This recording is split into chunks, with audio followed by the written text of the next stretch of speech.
Okay, good morning, good afternoon, good evening, and welcome to BWTM Sports Gaming. I'm going to have Uncle James Ali Bashir in the room at the moment, but I'm just going to do a review, of Babbage versus Eric Molina last night.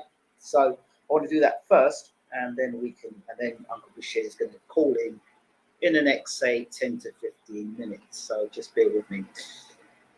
Good evening, Joe. Hope that all is well with you. Okay, so let's talk Molina versus Babbage. I think in the preview I said that Molina is inconsistent. I said that with Molina, you know if he's coming to fight or not.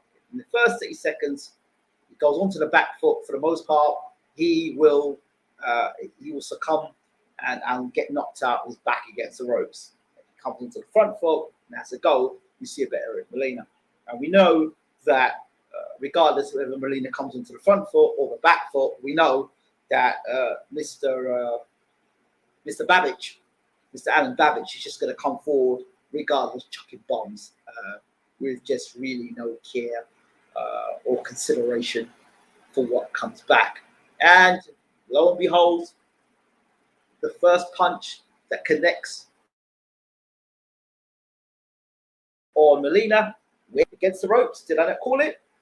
Where did the fight end? Molina's back against the ropes. As I said, fight is fighting pattern. So there was no surprise there. Mr. Abdullah said in one of my videos, in this video, the preview to it, he turned around and said to me, well, Babbage is going to hit him and he's going to fall over. Yeah, that's what happened. He kind of hit him when he fell over last night.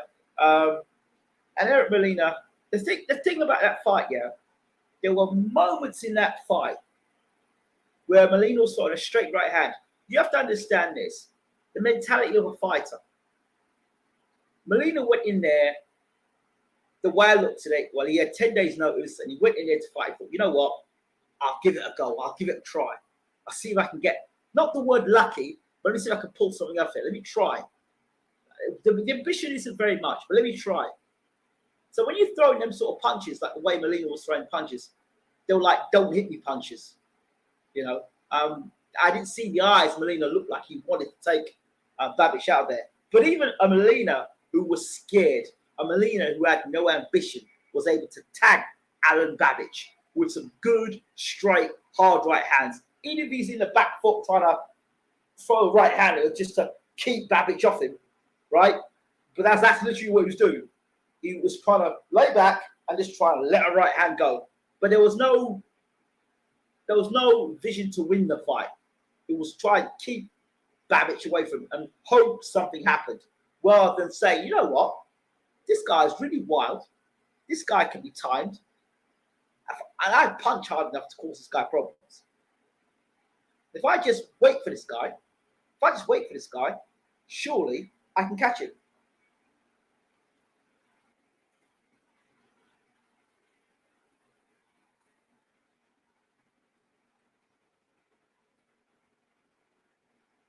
He's catching. So Dave Allen's next. Babbage has the fact that he's fighting actively, and I think that's a good thing. However, Dave Allen carries a good chin, and he's pretty sturdy. The thing about Allen, he can be a bit one-paced,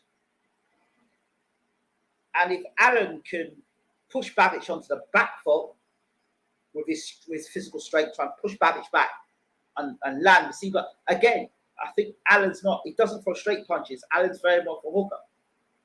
You know, big, wide, swinging hooks. So he's got to throw straight punches.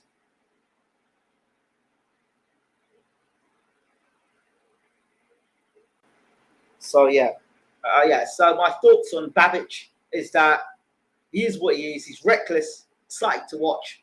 But I don't know how far that's going to go with that style. Right, man of the moment, in the room, in the house. Uncle Bashir, how are we doing? Everything is good, brother. Let's talk business. Okay, let's talk business. How am I coming through out there? Is the mic clear? Everything cleared? Yeah, everything seems clear to me. But you tell me, can you hear me clearly? Yeah, I can hear you clearly. Okay, but you're freezing. Oh, you're good. Okay, so how's the last few days been for you? Up and down. Everything's okay though. Did you manage to did you manage to catch Eric Molina last night with Alen Babic? No, I heard about it. I didn't see that last night. Yeah. Babbage is, for me to describe Babbage to you, he's like 50 and a half stone, and he just throws caution to the wind. He doesn't pay any attention to defense, and he's got fastish hands, but he just comes out the blocks and just overwhelms you with punches, but doesn't pay any attention to anything coming back. He fights like I don't know how to describe it. He fights at a pace for the featherweights, the Mexican featherweights. That just keep throwing punches. Yeah. He's always been a reckless guy.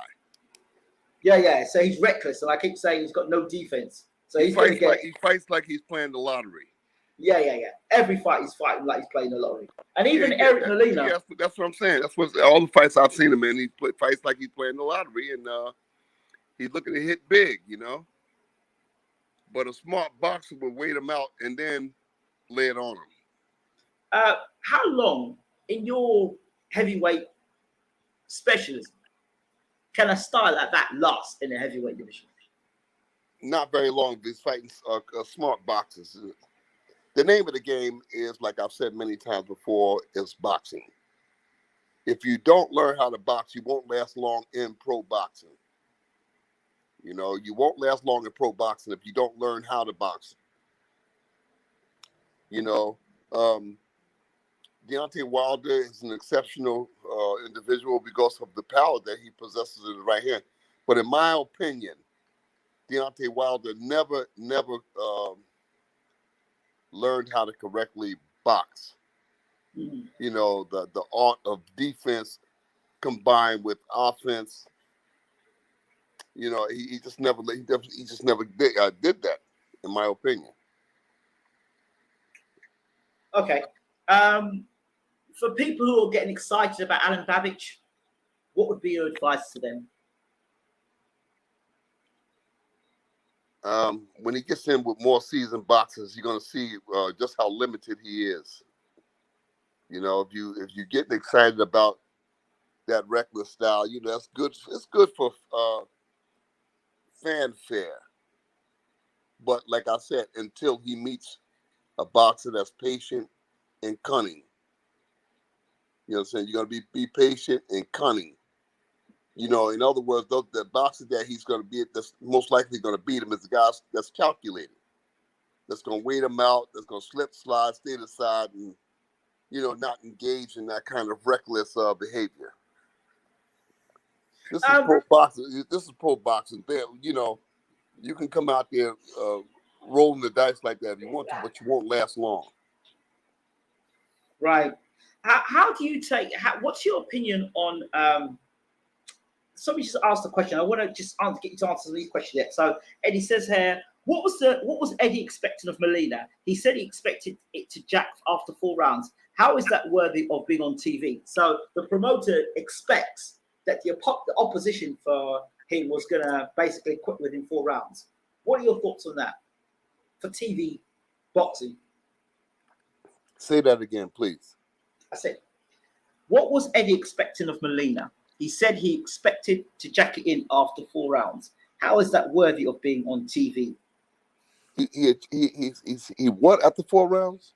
He expected Molina to jack, basically quit after 4 rounds. Well, that's not a good thing to say about a professional fighter that you invited to a fight. You tell them that to the fans that's not a good thing to expose that he expected somebody to quit after 4 rounds. I mean, why would he bring the guy to the fight if he expected that?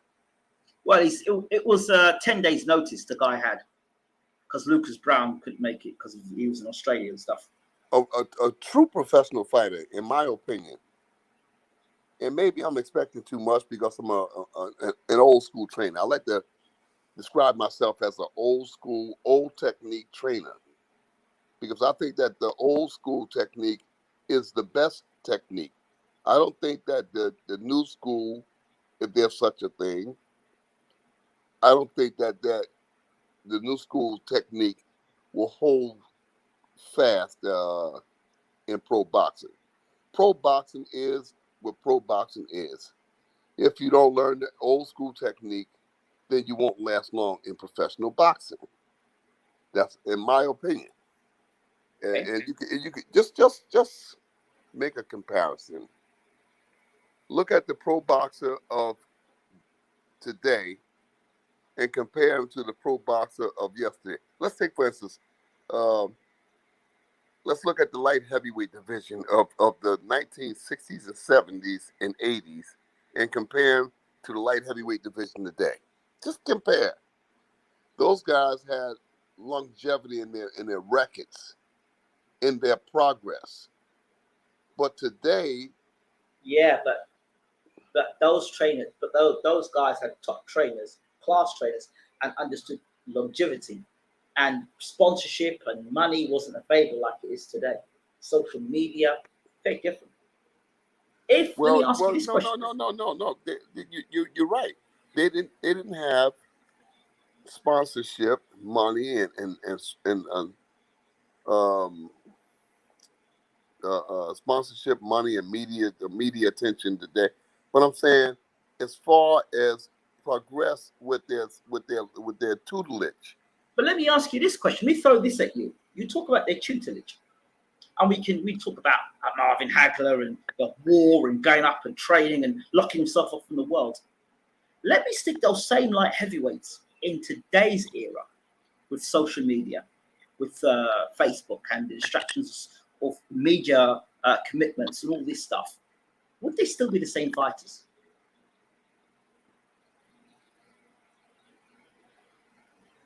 Who did you say, Marvin Hagler? Let's take just a couple facts. You take a Marvin Hagler, a Yaki Lopez. Can you hear me better here? Is this better? Can you hear me better here? I can hear you. Okay, fantastic. You take a Marvin Hagler, a Yaki Lopez, a Matthew Saad Muhammad. Mm-hmm. Blue collar workers. And I think they would fare well in today's market because they weren't sidetracked by the pitfalls that boxers are today. Social media, and those kind of things wouldn't hurt a Marvin Hagler, a Yaki Lopez, or Saad Muhammad because these guys were dedicated to their craft. Yeah, they might be dedicated to their craft, but today a fighter just it's not based on just if he can fight. Andre Ward could fight, but he couldn't sell a ticket. So the social media pressures. Andre Ward to me was he could fight. He was a great technician, mm-hmm. but he wasn't an exciting fighter.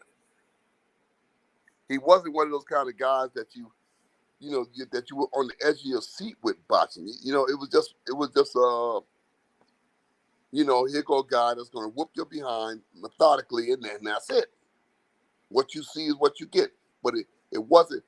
Bernard Hopkins, early on in his career, was an exciting fighter. But in the latter part of his career, he wasn't an exciting fighter. He's just going to kick your butt, and that's it. Andre Ward, Bernard Hopkins, even Floyd Mayweather. In the latter parts of their careers, they became more business-like. Let's use Roy Jones Jr. He's exciting. Roy Jones Jr. was exciting. But he succumbed to social media. His career, in the end, he came from heavyweight back down to light heavyweight to fight Tarver. Which was a bad move. I think that Roy Jones, I think it was a bad move. I think that Roy Jones, if he wanted to come back down, he should have came back down to cruiserweight and stayed there, but not back to light heavyweight. That ruined his career, in my opinion. Absolutely. If he had come back down and said, "Okay, I won the heavyweight championship, let me drop back down." But if Tarver wants to meet me, he's going to have to meet me at cruiserweight. But dropping back to the light heavyweight was a disaster. I would still challenge you, Uncle, on this theory that not in the theory, the fighters are better to look at. However, technically they're better because they had better tutorage, Cool. That I agree on that. But their eras were different. They didn't have Facebook back then. They didn't have social media then. They didn't have the sort of promoters. The pressures were different. The media commitments were different, right? So, I mean, those guys are great fighters, but the media commitments were different. The pressure to put on performances and the money that was available. Well, I think, you see, these guys didn't have the money, and there was one champion. There weren't all these other belts floating around. So these guys had to fight one another. They had no choice for the most part. yeah, I think with all the belts going around, I think that the major players is the IBF, the WBC, and the WBO. Those are the IBF, the WBC, and the WBO. The WBA is But the WBA, the IBO is like Okay, let's get rid of the WBO, the IBO, WBA, the IBF, and WBC. I prefer to watch the WBO over the WBA because the WBA has not straightened out their situation. You got the regular champion, the intermediate champion, and the super champion. That's bull. How can somebody believe in a system like that there? How can somebody take pride in even honoring those belts? But let me remind you, Uncle, that your fighter, Wladimir Klitschko, came back and fought for the WBA super champion belt that has got no legacy to it whatsoever. It's got no credibility. The WBA super belt had no credibility to it whatsoever. Yeah, but for the most part, Wladimir Klitschko was with the IBF and the WBO. Of course, I understand that. He had to fight for those belts. He was boxed into a situation where you got to, you got to take one, you got to take them all. It was like a home run. Let's go. We got to go. You got to do the whole. You got to run all the bases. So, coming back to what I said to you earlier, or what we were talking about earlier, older fighters, is it not? Look at these situations, looking back, that we can look at things for what they were without the pressures of what's around today. Is it fair? Is it actually looking at things from a more of a fantasy perspective? Because, like I said, the pressures those fighters had then are different to the pressures the fighters have today. The advantages back then, the trainers were more students of the game more. Nowadays, anybody can be a trainer. Yeah. Much of the landscape today is what I call hustlers. Mm-hmm. When you get to the situation where you're in depth, as far as in-depth knowledge, mm-hmm. in-depth application, you won't find a lot of that in boxing today. These guys are opportunists. And they're hustlers. Do you know what? And you can't blame them. They're making money, so you can't blame them. You know why that is? You know why that is? Because nobody's prepared to do the hard work and do the research. That's why. Nobody's prepared to do the research. You're not researching your trainers. Well, I blame a lot of that, not so much on the trainers, because like I said, these guys mm-hmm. are trying to make money. So they're trying to sell their wares. But I blame a lot of it on the boxers and the people that's associated with the boxers, the promoters, the different investment groups. I blame a lot of it on them because they don't want teachers. They don't want actual hands-on teachers. They want a flash in the pan, if you will. They don't have. If you question most of the people in boxing today, if you question them about the logistics of boxing in the 40s or the 50s, the average trainer today won't be able to answer those questions. if you ask them simple questions, you know, they won't be able to answer those questions. I just was engaging in a back and forth on Facebook. Yeah. Think about the light heavyweights division. And God told me that, you know, that Mike Quarry, Jerry Quarry's brother, would be beaten by the likes of Bernard Hopkins and you know the light heavyweights of today. He said they would beat Mike Quarry. I'm saying, dude, I said what? He said because the era that Mike Quarry boxed in was a weak era. I said what? And he said compared, yeah. He said compared to the era that what's the guy that Usyk beat for the no the other hard hitting guy at light heavy. The hard hitting guy rushing that. Baturbiev. Yeah, Baturbiev, Bernard Hopkins, and all. I can't even hardly remember these guys, the light heavyweights. I really can't go through the glossary, the glossary in my mind. Kovalev. Whereas Kovalev, yeah, he mentioned Kovalev, but I said you actually going to tell me that Mike Quarry, Dick Tiger, Jorge Ayumada, you know, and those guys of that era, that these guys of this era can beat those guys. I said, dude, what are you drinking? You got to be an idiot, a complete idiot to say that those guys of today would beat those guys. I doubt it very seriously. Sadly, Facebook and Twitter are two of the places where you can. It's what I call pick up an idiot. You pick up it. There are people. I tell you, the Facebook culture is such that you can get a heavy bag and then ask anybody on Facebook, "How do I look?" Yeah. If you look back at the top 10, John Conte, wow. Nafisa Muhammad, Eddie Mustafa Muhammad, Ooh. Michael Spinks. Ooh. You know, in the guys of that era, the light heavyweight division was smoking. That in particular, that light heavyweight division was a dangerous division. And I think they were boxing, and those guys were boxing not with 10-ounce gloves, they were boxing with 8-ounce gloves. The 10-ounce era had not even come into play when they were boxing. And they were still boxing 15 rounds too, right? And they were boxing 15 rounds. Wow. So when you put today's boxer against that boxer of that era, 70s and 80s, I'm not even allude to the 60s and the 50s because they were boxing with, in some cases, with 6-ounce gloves, 15 rounds. In some cases, they were even boxing with 6-ounce gloves.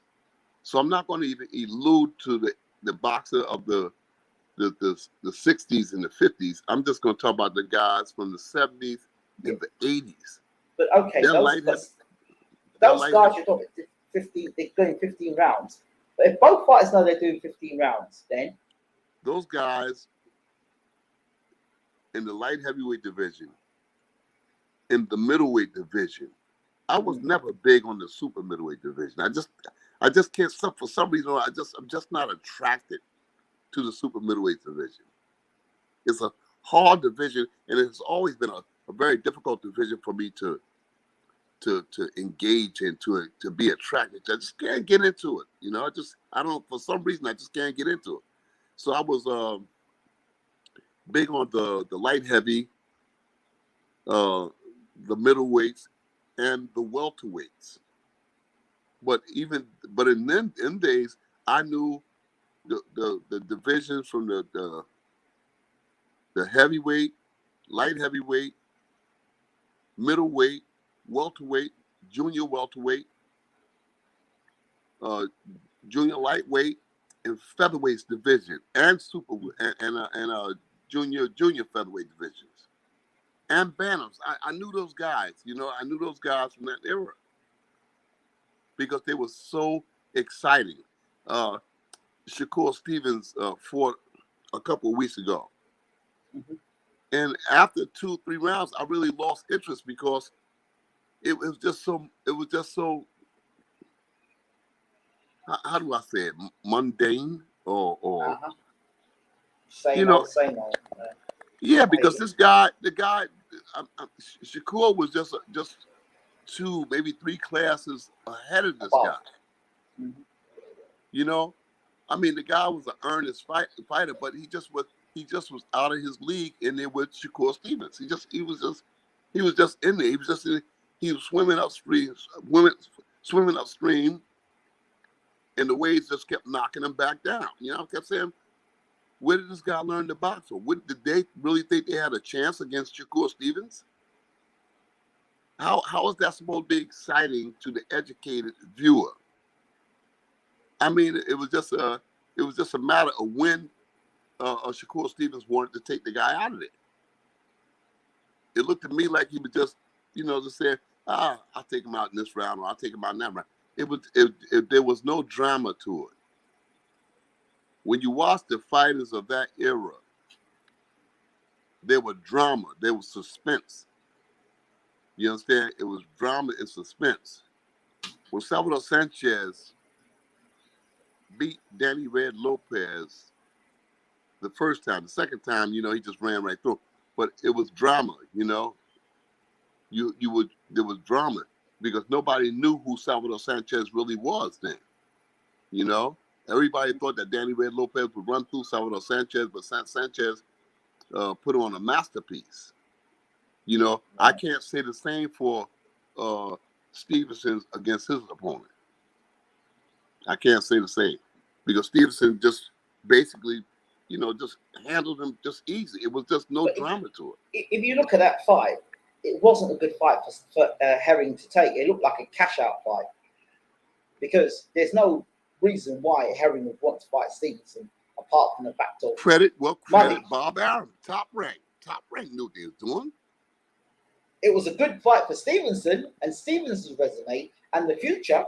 Right, but he got a 35-year-old. He got a 35-year-old grandfather in there that can't even explode and cause a inkling of drama.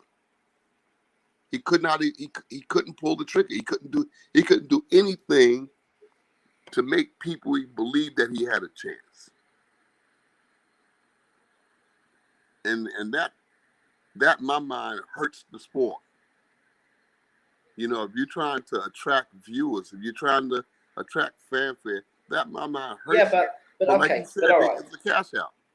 But okay, it's a cash out. But at the same time, it's the best fight in the best, isn't it? Isn't Herring one of the best in the world, and isn't Shakur one of the best in the world? It's the best fight in the best. This is what we want, right? Is it? Was it? That was the best fight in the best. Wow. Well. If you put it on paper, you mean the champion? You mean champion versus the guy that would be champion? Well, it's the best fight in the best, isn't it? Well, it shows you the condition of the championship status of today. Well, maybe so. Because but Herring looked like a fish out of water in there. He may have looked like a fish out of water, but if you talk to the average Joe on the street, will say to you, yeah, Herring versus Stevenson, yeah, that's the best fight in the best.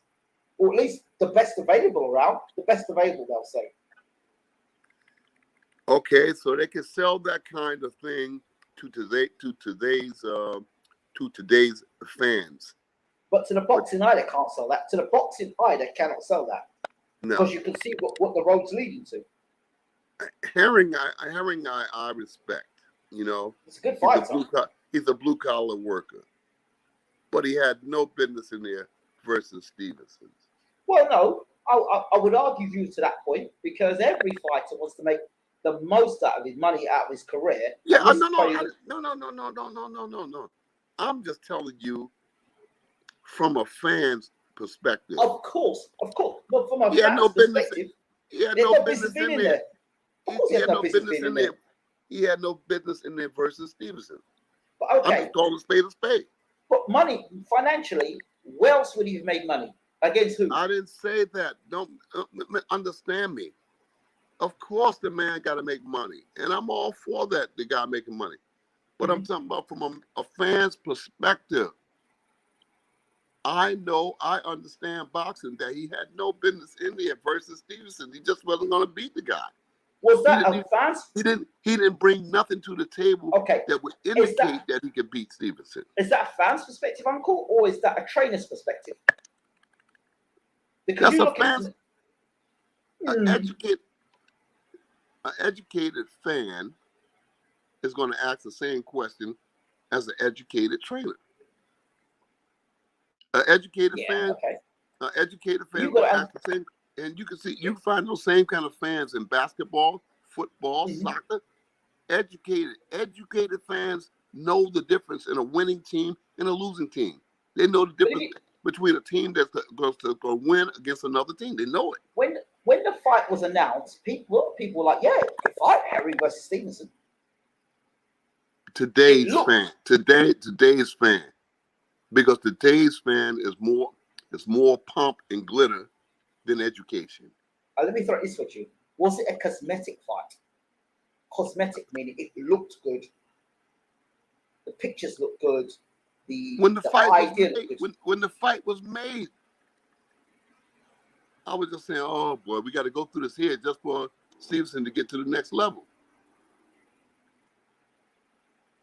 Yep.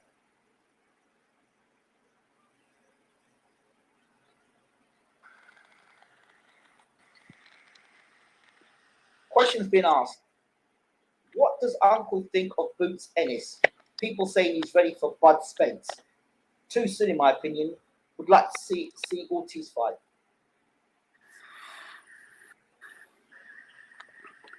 I think Ennis is earned the right to be on the big stage.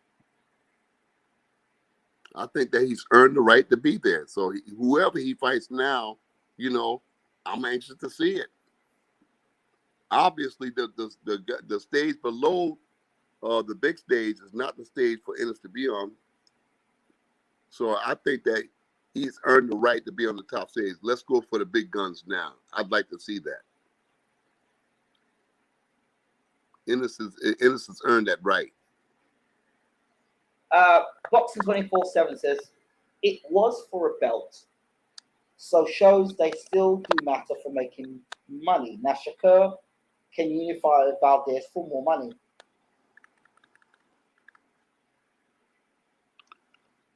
I mean, what is it? It was. Yeah, I'm not. Look, let me say it again, so people won't say anything about. But I'm not saying that Herring or anybody else should cash in on the belts.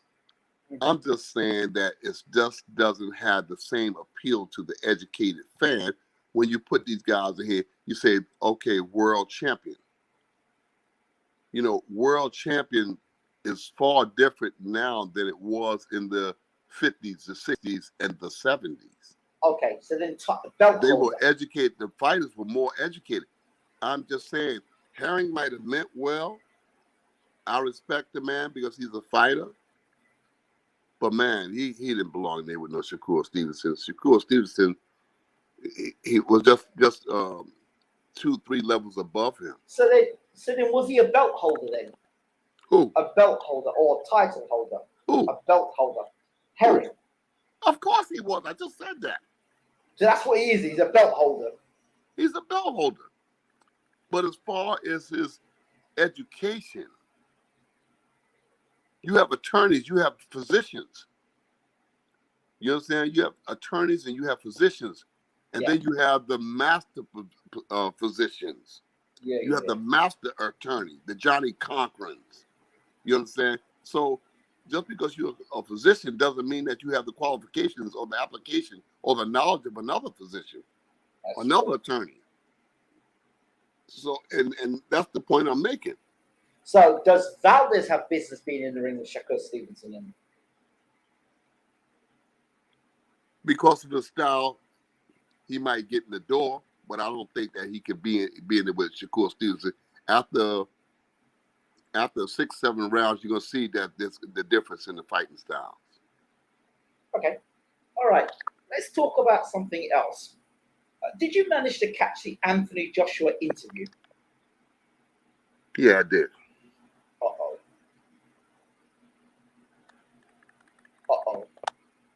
did you think? I just think in my opinion, it's just a lot of talk, a lot of innuendos, a lot of something about nothing. You know, you're going to this trainer, that trainer, over here to see that perspective, his perspective. And most of those guys are not even heavyweight trainers. Amen. They're not even heavyweight trainers. They're just trainers. You know, they have never engaged in the heavyweight landscape, which is a different landscape, in my opinion, than training other fighters. The whole design is different. You know, you might be able to apply knowledge to them, but moving a heavyweight is far different from just being in boxing itself. I don't know what to make of all of that, Dan. He says that he's fed up trying to do the sweet science of boxing, and now he's going to just go to war. Yeah, but my thinking is, you didn't know that the first time you got in there with Alen Usyk? You didn't know that? You didn't realize that this is how you're going to have to fight Alen Usyk? But you came in there with a strategy that you're going to outbox Alen Usyk? And what did I tell you in numerous conversations that we had about that day? That don't go in there trying to box him. You didn't know that? It took a loss for you to recognize the fact that you couldn't box Alen Usyk? I'm saying, what are you thinking? What were you thinking? What were your people around you thinking? It doesn't look good for boxing. It just it doesn't make sense, does it? It does not make sense, because I'm thinking that I'm saying that Anthony Joshua is going to be better prepared for Alen Usyk than he was in losing to Ruiz. The Ruiz fight, I thought, would cause shock in his mind, saying, I don't want to lose again. This is the strategy I'm going to have. And now he's opened a can of worms, because Usyk is not going to be the same fighter in the second fight. He's not going to be the same guy. He says he's fed up with the sweet science of boxing, but clearly he wasn't taught the sweet science of boxing, because he was taught the sweet science of boxing, he would be searching around all these other trainers. What sweet science of boxing? I never saw that he was a sweet science boxer. Exactly. I didn't know that either, but that's what he said. He said he fed up with sweet science of boxing. That just indicates to me that there's a lot of confusion in his mind. There's a lot of people around saying that I can train you, I can teach you, I can do this, I can do that, I can do this, I can do that. Listen, Wladimir Klitschko, Lennox Lewis, they didn't fool around. They said, look, I've got to seek out Emmanuel Stewart. I've got to find a guy that understands boxing. I got to find a guy that understands heavyweight boxing. All right? I've got to find that guy. I've got to find him, and I've got to find him now. And they went right to the horse. Not the horse's mouth. Not the horse's mouth. They went right straight to the horse. Look, like I said, I've trained Maurice Harris, Jamil McCline, Shannon Briggs, Monty Barrett, you know, numerous, and now, you know, Wladimir Klitschko, Alexander Usyk, and now I'm with undefeated Vlad Sirenko. So I understand the nature of heavyweights. I understand the applications of how to get a heavyweight from point A to point B. I understand all of those things because I've got experience. In fact, the times that I worked with Anthony Joshua, I was working with heavyweights. But you're around here going around the world to look at different people, like this person and that person and this person and that person, get his perspective and have that perspective. Reynoso has worked with who? He's got Ruiz. All right. Look how that worked out. They made him lose too much weight, and he got knocked down by Areola. Looked terrible. He nearly got knocked out by Areola. There we go. All right. I'm not blaming it on Reynoso. All right. But I'm saying you go into all of these people like that's something good for your resume. You're making yourself really look bad, Anthony. You really make yourself bad going around to check them. he might defer with what I'm saying. But in my mind, you're making yourself look foolish going around to all these trainers. Go out and find a trainer that understands heavyweight boxing. Stacey messaged me after he saw the interview, and he said to me that it makes him look weak, unstable. I agree with Stacey McKinley. I agree with Stacey McKinley. It makes him look really, really weak.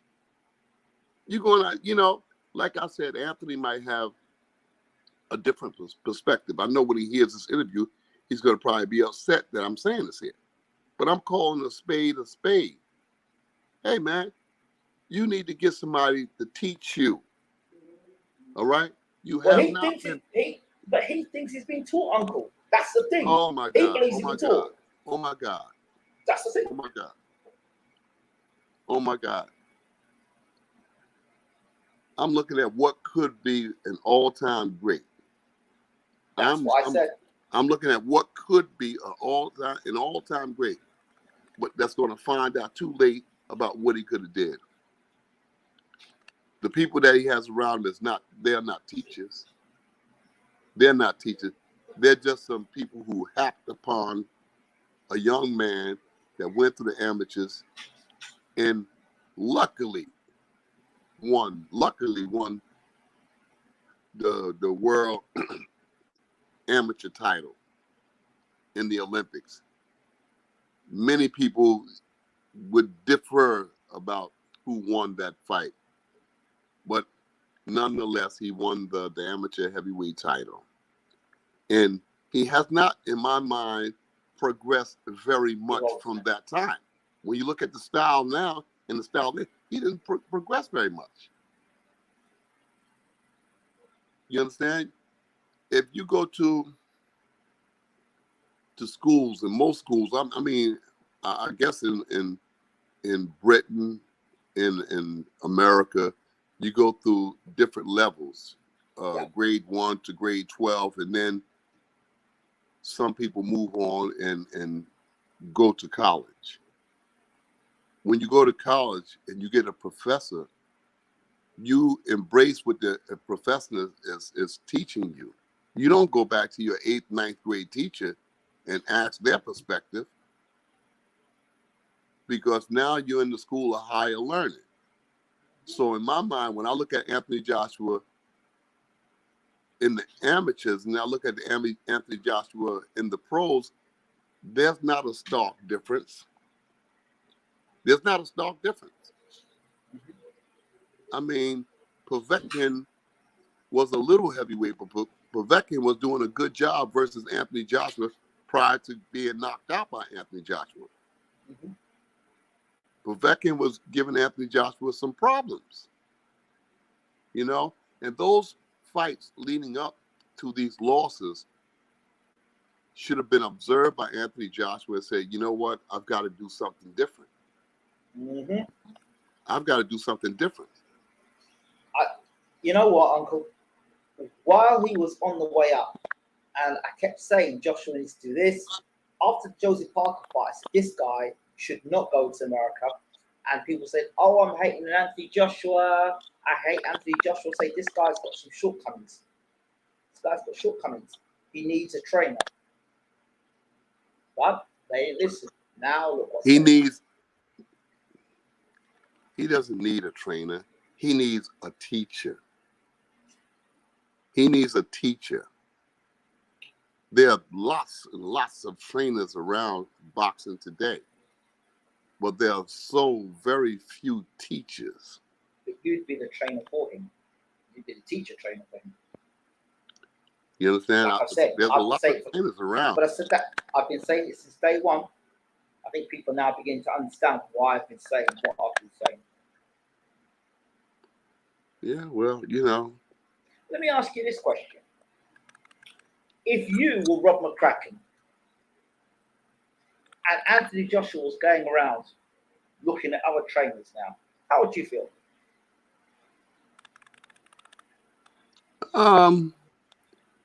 I tell you, it wouldn't make me comfortable. It wouldn't make me comfortable.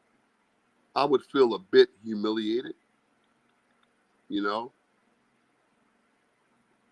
I would. There's no other way to put it. I would feel a bit humiliated.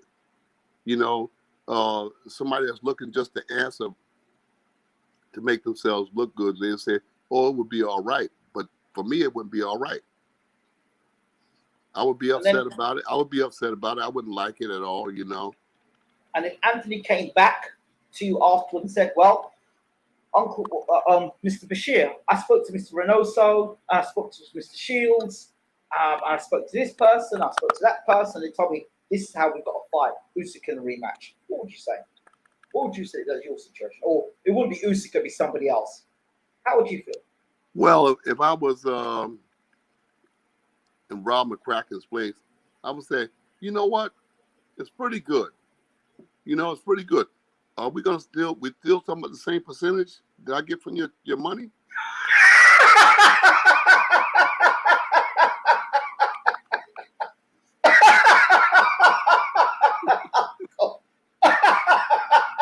No problem. No problem. Not a problem. You understand? Because of money. There's no pride. Rob McCracken's not gonna saying nothing. He probably got a across the board fee. I don't know what the arrangement is. Okay. You know, if he's getting a percentage, that's great. If he's getting something across the board, that's great. He's in a winning position. Because the next guy probably won't get as much as Rob McCracken, you know? He's just gonna go along with the flow for the money. Now, the other thing is, do you remember what Anthony Joshua said he didn't need an American trainer? That the UK trainers were good enough.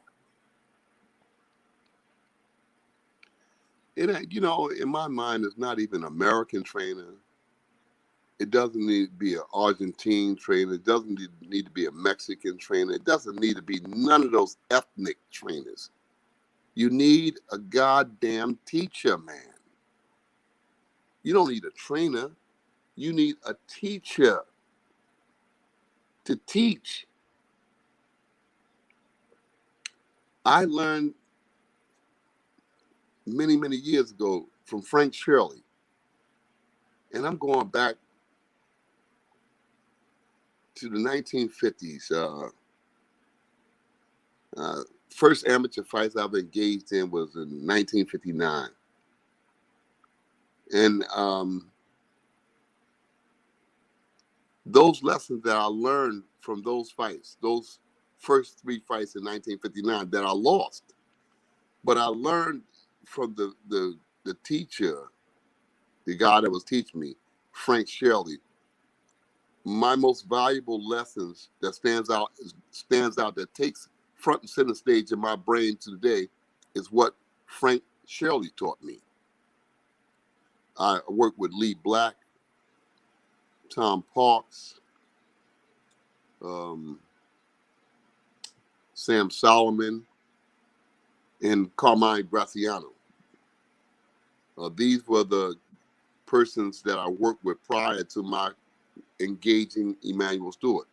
But even to this day, when I'm applying any kind of knowledge, any kind of confrontation, whereas I'm trying to teach a boxer, I still resort back to my first knowledge of boxing, which was Frank Shelley. It's first and foremost in my mind. I always call on, what would Mr. Shelley do? How would Mr. Shelley approach this situation? Not any of those other trainers. Even though I learned from those trainers, I learned from Emanuel Stewart, I learned from all of those trainers. But what takes place first and foremost was what Frank Shelley said. Because Frank Shelley was an old man then, and I was a young man. He was an old man. You know, Frank Shelley was an old guy when he took on to teaching me. But I still resort back to what Frank Shelley how he would apply or approach the situation. So that's what I'm talking about, teaching. That's what I call a teacher. And I was very, very much attracted to that. And I'm still holding on to that to this day. I try to apply the same thing when I'm teaching Vlad Sirenko. These people today are just They just fame fanatics. You know, fame fanatics. You know, I saw the fight last night. After the Ennis fight, what's the other young man that fought? The welterweight guy that fought right after Ennis fought last night. Mm-hmm. The guy with a straight right hand down the pipe. Is that the one? The next welterweight fight after the Ennis fight, the main event. I didn't see the fights, but I saw a guy get knocked out pretty badly. Well, I don't remember the young man's name, but here's a guy that's 6'1", and he comes into a welterweight contest where he's the champion, and it's at 6'1", and he had a massive reach. He had a 5-6 inch reach, and he's 6'1", and he comes into a welterweight contest at 145. And that right away, that stuck out my mind. Why would this guy come into a welterweight contest to defend his world title at 145 pounds?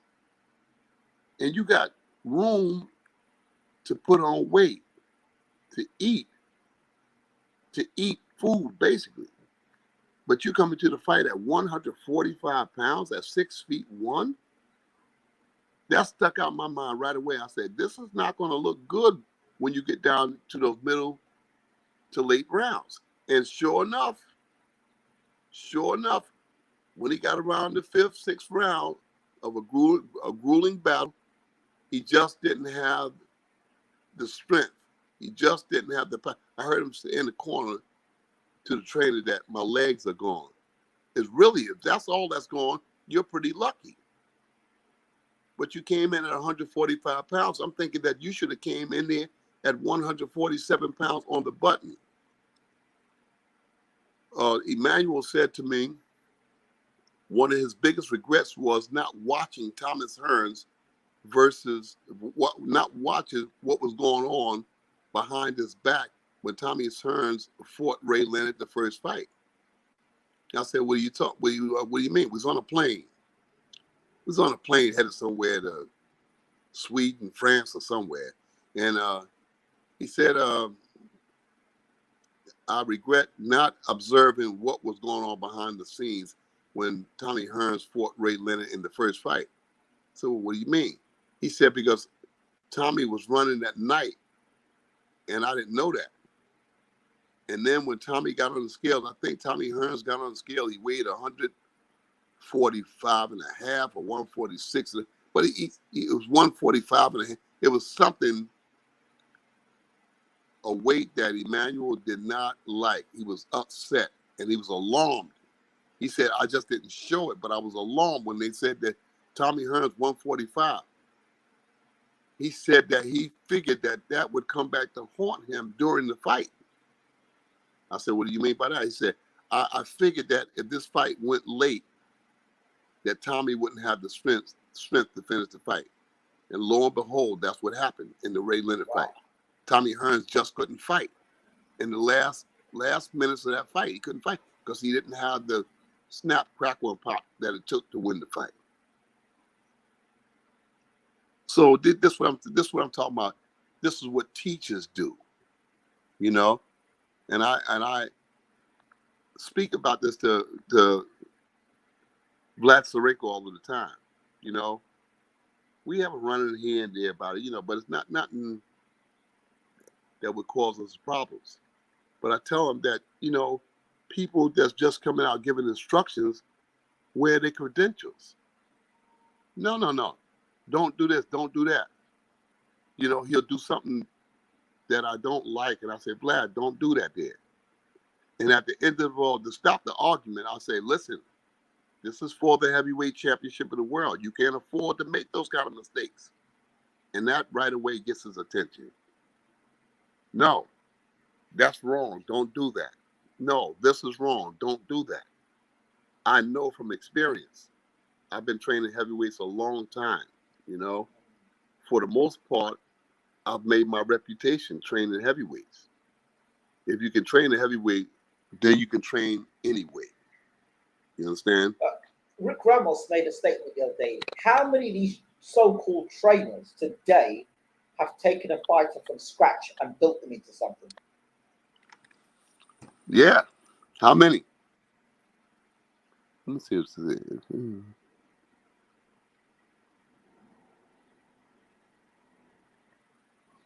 Question: if AJ approached Uncle for 6 months stint, like he's saying, would you be open to that, or would you need more time?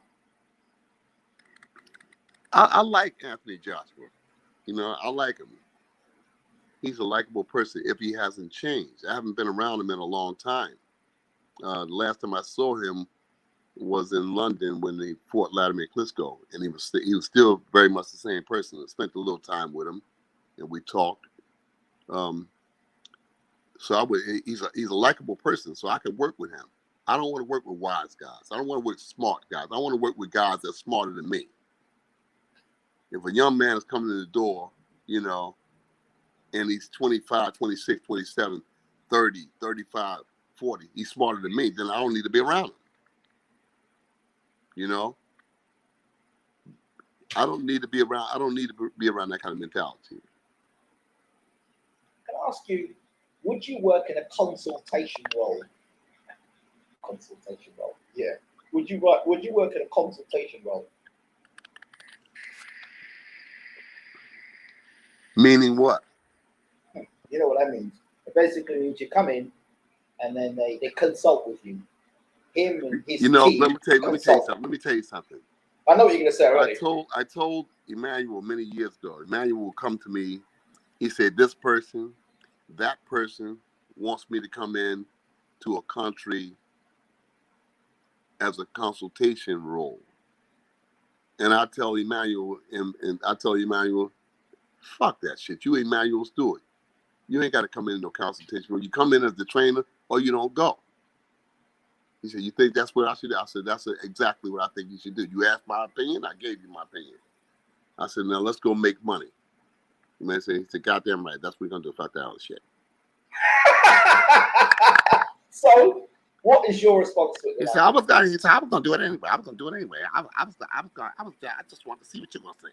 And you said, you said the same goddamn thing that I think. Fuck that shit. I ain't going to do that shit. So we're going to make our money. All right, so let's go eat dinner. Let's go. And that's what it was. So you're not doing no consultation job then? No. Rob is meant to be the best. Rob is meant to be the best in the country.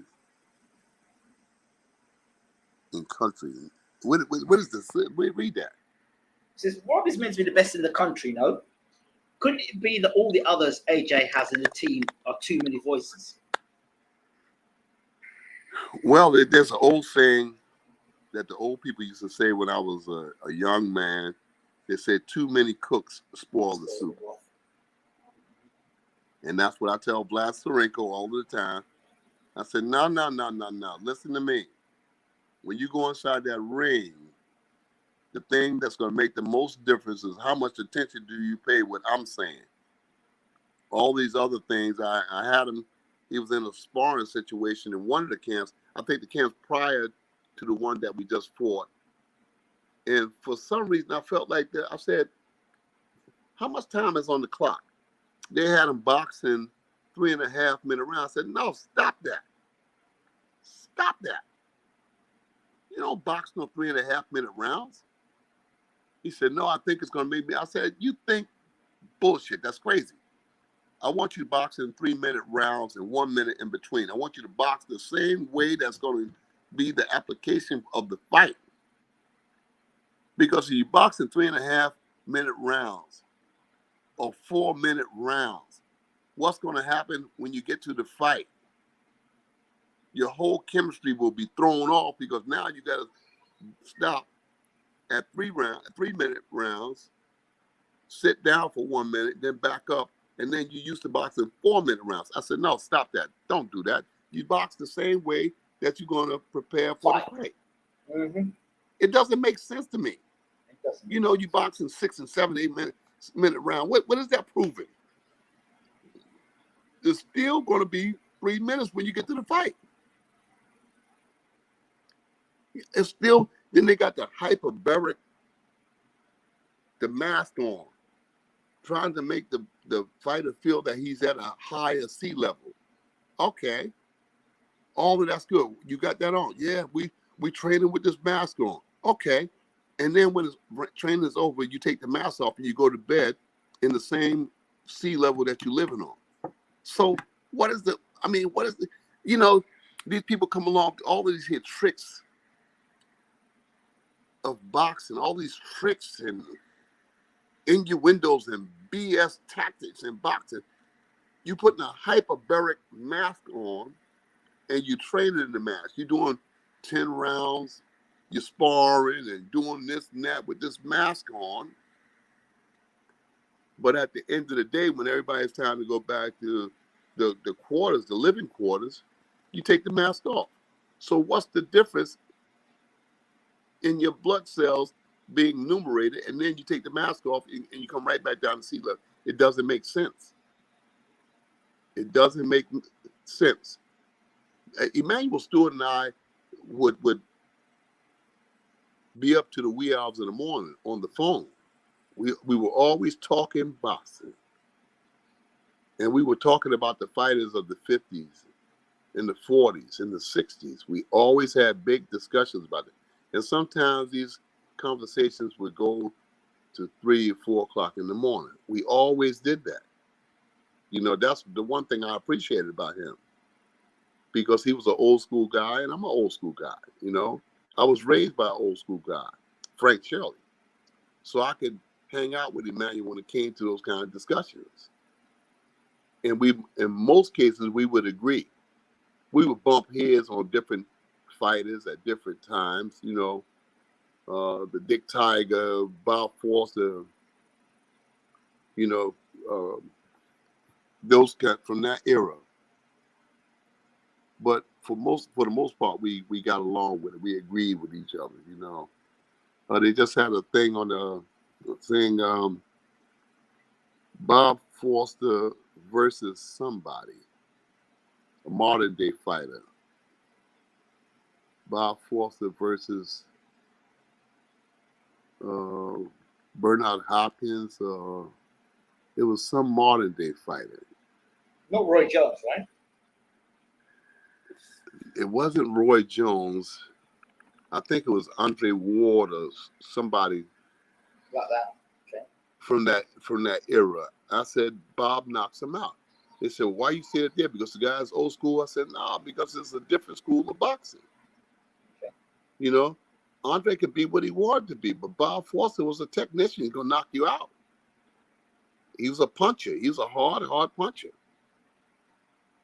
You know, Bob Foster was a vicious puncher. I think a couple of fights that shouldn't have took place.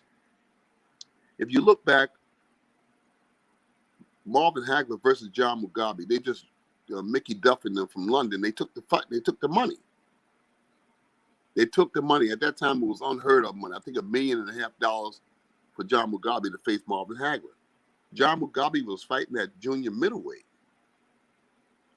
And I said, well, why would they move him? And John Mugabe was 25-0, 26-0 at junior middleweight.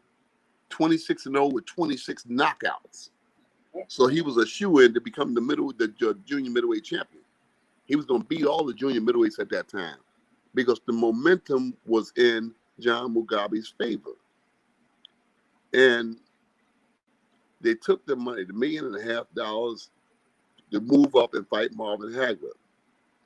Well, that fight ruined John Mugabe. He was never the same after that fight. Marvin Hagler knocked John Mugabe out. But it was a vicious fight because that fight, in my mind, was the last real Marvin Hagler that we saw.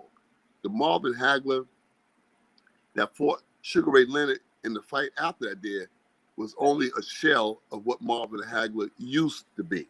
And that's why Leonard took the fight. Because Leonard was a businessman. Leonard saw the effort that Mugabe, that Hagler had to call upon to beat Mugabe. Because Mugabe made Marvin Hagler work in that fight. Mugabe took everything else that Marvin Hagler had. And Hagler had to use everything else that he had to beat Mugabe. And Leonard knew it. Leonard knew it. He's a smart businessman. He said, "I got it." Huh? Apparently, Sugar Ray Leonard knew because he had a conversation with Hagler, and Hagler says, "I'm done in boxing. I'm finished. I'm shot. I'm finished."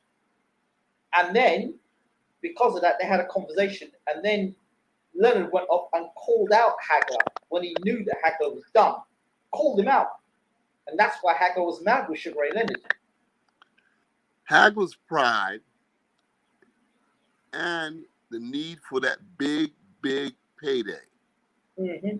That was a huge payday for Marvin Hagler. He took the fight, and he used everything that he had left to fight Ray Leonard in that fight, and that was it. That was it.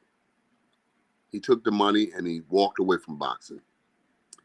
But prior to that, there was another case where a fight that shouldn't have been made. If they had left John Mugabe alone at junior middleweight, I figured John Mugabe was going to win the undisputed junior middleweight title, and I thought that he would go on to win the middleweight title because everything was working for him. He was knocking everybody out.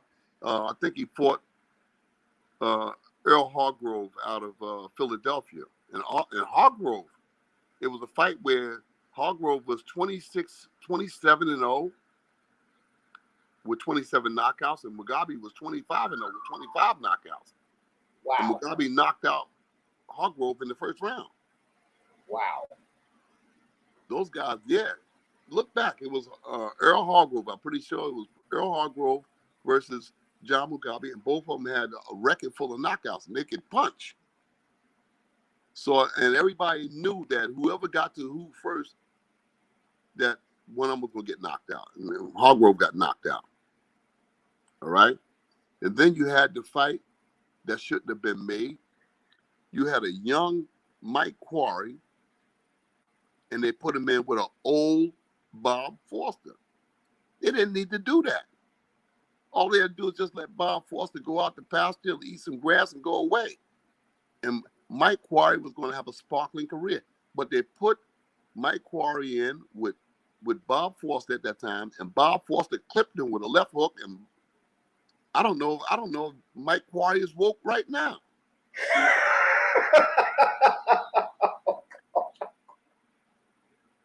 It's on YouTube. Go look at the fight. Mike Quarry versus Bob Foster.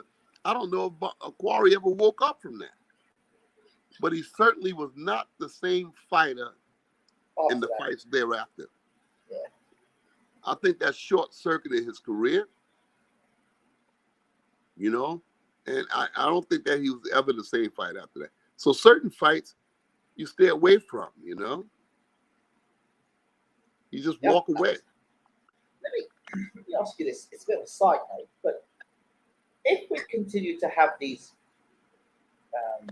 or use the word bandits, but these renter coaches for the next 5 to 10 years of boxing, people like yourself leave the sport of boxing, what happens? And the education is passed down. What's our boxing going to look like in 10, 15 years from now? I can't hear you. Put your mouth to the phone. So, what are fighters going to look like in the next 10 to 15 years if people like you are not teaching them? And the old school trainers are no longer around. What happens? Well, boxing will survive. Of course. But it'll be a whole different landscape, you know. And just in my mind, you know, I travel many places in the world. And I watch, I sit back and I observe, and I don't see a lot of teaching. I see a lot of ideas, a lot of concepts being introduced to boxing, but in most cases, these are unnecessary concepts, unnecessary ideas. They create different styles or different applications in the training camps that just doesn't hold water with me. I'm saying, why is he doing that? Why is he doing that? Why is he telling the guy to do that? They're just doing things to make themselves seem like I'm doing something. Let me throw this. If I have a guy, Yeah, they have the guys doing some crazy things. I know. Let me throw and this to you. I'm saying, why are they telling the guy? And in my mind, I'm saying, why is he telling the guy to do this? Why is he telling him to do that? Why is he telling him to do this? No, that's not the proper way. Why is he doing? It's only going to be. Look, you're going to be in the ring at most. What is it? 45 minutes? 36 minutes. Huh? 36 minutes. That's 12 rounds. Yeah, 36 minutes. Okay, so I'm saying let's say 45 minutes because all that did joins together, the locker room and all that. So Yeah. all this thing is you don't make the fight bigger than More what it has to than be. it is. Don't make it harder. These people, they're creating different exercises and stuff that doesn't make sense just to make themselves seem I'm doing something, to make the boxer believe that, hey, I'm training you like this, I'm training you like that, all for 36 minutes. Are you serious? Okay. As Emmanuel Stewart would say, Emmanuel said, that's a bunch of punk shit. Mm-hmm. He said, that's a punk shit. He said, don't put that on the guy's shirt. I said, what? The slogans, different slogans. Uh-huh. Kill or be killed and stuff like that. Emmanuel didn't like that. Emmanuel said, don't put that shit on the shirt. That's a bunch of punk shit. He said, that's the mark of an insecure motherfucker. Don't put that shit on the shirt. Mm-hmm. You know what I'm saying? And I agree with that. So when you see all these different applications inside the training camps, that's a bunch of punk shit. That's a bunch of shit for insecure boxers. To make themselves feel, oh, I'm doing this. This was gonna make me better. That ain't gonna make you better. Okay. Your mind, your heart, and your ability to take a punch and come back. That's what's gonna make you better. Nothing else gonna do it. Can you explain to me? You were in camp with Anthony Joshua in the Klitschko camp, correct? Yeah. Anthony Joshua was a professional fighter then, or still an amateur? I think that Anthony Joshua had already 2, maybe 3 pro fights. I think it was 2, maybe 3 pro fights. I think Deontay Wilder had already had 2, maybe 3 pro fights. Dillian Whyte had already had 2, maybe 3 pro. They all came into camp, young guys. So were they all at the camp? Was Wilder, Joshua, and Whyte all in the same camp at the same time? I know that Anthony Joshua and Dillian Whyte were there together. I don't know if Deontay Wilder was there with them. It could be. Is that the same camp? No. It could be that they were in the same. I forget who was there with Anthony Joshua, but they could have been there at the same time. Okay, so let's get this right. Anthony Joshua was in a Wladimir Klitschko training camp, so you can confirm that. Yes. Okay. You can also confirm that Anthony Joshua would have seen the setup of a professional training camp, correct? Yes. Of a world champion, correct? Yes. And at the time, Wladimir Klitschko, who was round about ranked number 2 in the world as a pound-for-pound fighter, that's how big Wladimir Klitschko was in terms of how the world regarded Wladimir Klitschko, correct? Yeah. Now, if you were in such a professional environment and you talk so much about Emmanuel Stewart and his stewardship and how great he was and how great your training he was and that camp and how professional that camp was set up, why the hell would you set up a camp in an amateur gym? Can you explain that to me? Well, I think that sometimes boxers think that they're smarter than those who came before them. That's the only reason why they. What does it say? Your thought. Come back to that in a minute, Uncle. Come back to that in a minute. I think that when they do things like that, they think that, well, this is what's best for me.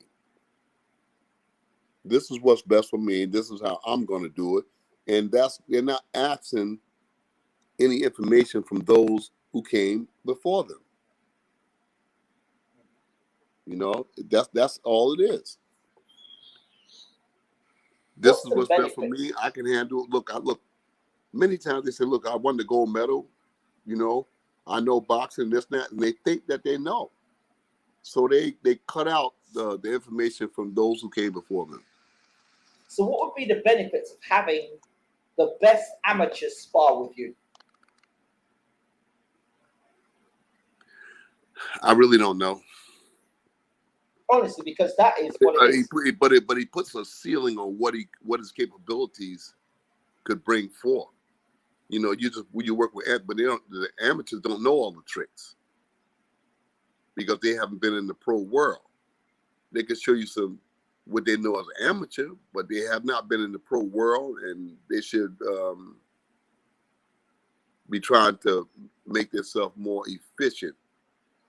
And it would be so if you're boxing with pros.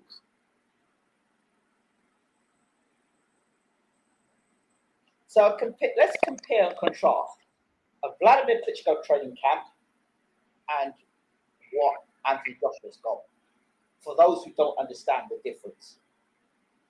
And Yeah. I think the most professional training camps that I've ever lived in were that of Lennox Lewis and Wladimir Klitschko. Certainly. Why? They didn't play. They brought in the best. They brought in the best sparring partners that money could buy,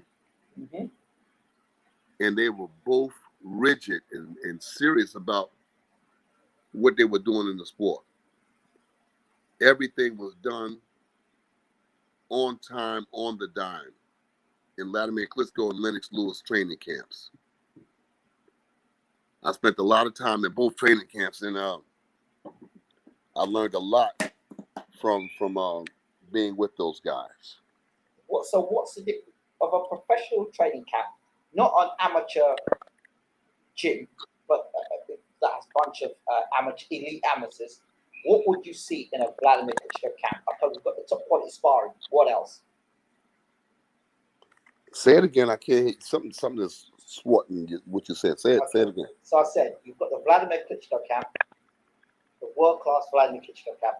What's inside that camp? We know we've got the best fighters, but how does that separate itself from other boxing gyms and Anthony Joshua's amateur gym, which is what it is? Well, the fact that it's an amateur gym and a pro camp, that alone, that separates them alone. That's the obvious. But not obvious to Anthony, but obvious to us. What else? The comparisons between the camps? Yes. There is no comparison.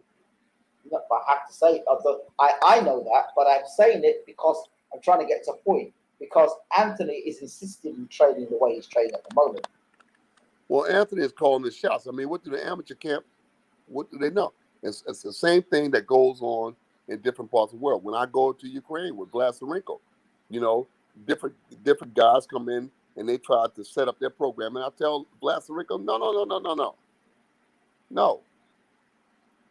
That's amateurish. You know, you're trying to apply the same techniques that come from the amateurs. This is the pros. I constantly tell Vlad Sirenko, hey man, everything you do right now is preparing you to fight for the heavyweight championship of the world. You cannot do that. You cannot stoop to that level because that's amateur stuff. That's what you guys did in the amateurs. Leave that alone. Leave that in the rearview mirror. I'm constantly on him. I constantly say, because every now and then, Vlad Sirenko is a young guy. So he'll slip into a situation where I see a lot of amateur techniques being applied, you know, inside the camp. And I go and pull him to the side and say, look, man, you don't need to be doing that there. No, you don't need to be doing that there. You know, like I don't like the fact when Vlad Sirenko is in the ring shadow boxing and there's 2 or 3 other guys in the ring shadow boxing. No. Mm-mm. Why? Get those guys out of the ring and let Vlad Sirenko be, because Vlad Sirenko is the star. He's the star. And I'll tell the other trainers, get them guys out of the ring. I don't want nobody in the ring with him when he's shadow boxing. I want his undivided attention on what he's doing. And I don't want 2 or 3 people in the ring shadow boxing. That's amateurish. It's amateurish. You don't do that. I've never seen Lennox Lewis or Wladimir Klitschko. I've never seen them do that. They always owned the ring when they was in their shadow boxing. It was just them. And I'm taking a page from their book. You know, you don't do that yet. And I constantly tell Vlad Sirenko, because like you asked me a little while ago, you know, about the trainership inside the camps. What's different? You know, what's the difference? The difference is that you focus on the star that's at hand. I'm trying to make Vlad Sirenko into a star. He has to listen to me closely, you know. And him being young, every now and then he jumps and kicks and squirms and stuff like that there. But he understands in the end that I'm trying to make him a star. And the way you become a star, first of all, is listening. You got to listen. You know, you can't be doing amateurish things. Now, I think that's amateurish. When you got 2 or 3 guys in the ring shadow boxing at the same time, I don't like that. I've never seen that in a pro camp. Yeah, but here's this. They say, well, you know, Josh has got the best elite amateurs to be able to train with. Still amateurs. They don't know. Yeah, but these are they young go on guys. to win Olympics. Yeah, but they do well at the Olympics. Look, little tricks is what win big fights. Little applications is what win big fights. You know, little applications, little tricks is what win big fights. You ever notice that when a guy is in the ring and a guy throws a punch, a wide hook, and that punch misses, the commentators say, oh, he just threw a huge amateurish punch. He just missed a wild amateurish punch. That was very wild on his behalf. But at the same time, if that hook lands, the commentators will say, he just landed a tremendous hook. Never mind the fact that it was amateurish. He just landed a tremendous left hook, and everything has changed because of the success of landing the punch. You know, and nobody observes that. It can change in the blink of an eye. Let me ask you this. Have you ever heard of a lifetime contract?